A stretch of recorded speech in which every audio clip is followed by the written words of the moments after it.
রাফসান ভাইয়া রাতুলকে দেখছো? না না, আমি জানি না। তাহলে তুমি জানোটা কি? সুন্দর মেয়ে যেখানে আছে ওইখানেই তুমি। তোমার ভাই কই সেটাও তুমি জানো না। তুমি মুখ ঢাকছো কেন? যাবি এখান থেকে? আপু তুমি কি আমাকে খুঁজে বেড়াচ্ছ? কই থাকিস কই? দেখ মেহনাজ আপু এসেছে তোর সাথে কথা বলার জন্য, আর আমি সারা বাড়ি তোকে খুঁজছি। তুমি কে? আমি মেহনাজ, তোমার একটা আপু হই। আজ নাকি তোমার খাতনা অনুষ্ঠান? হ্যাঁ, কিন্তু আমার গিফট কই? গিফট তো নিচে রেখে আসছি। ওই গিফট আমার লাগবে না, আমার লাগবে চকলেট, আইসক্রিম, চকোবিন।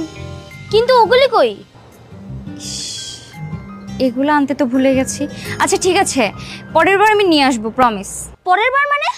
আমার কি খাতনা দুইবার হবে নাকি?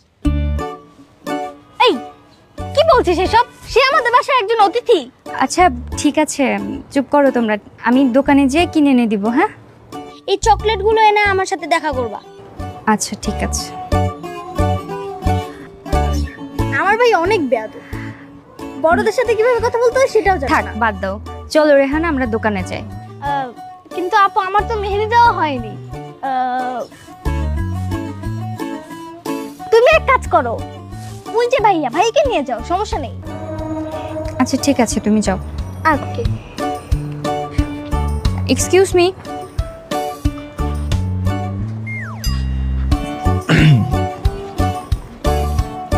কিছু বলবেন?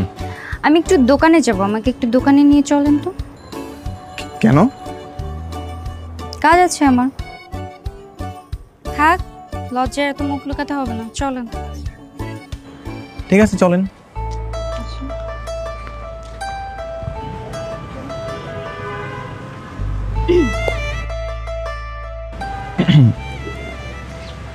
এই শোনেন, একদম হাসা যাবে না, হাসবেন না একদম।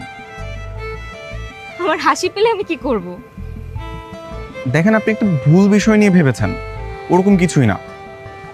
আচ্ছা একটা কথা বলি, আমি যেটা ভুল করে ভেবেছি সেটা যদি সত্যি সত্যি হতো তাহলে কি হতো? দেখুন, আমি কিন্তু রিক্সা থেকে নেমে যাব। না না না না, রিক্সা থেকে নামতে হবে না।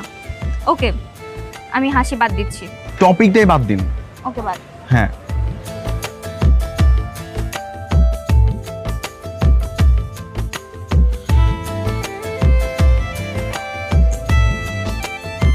কিরে তোর আপুটা কই?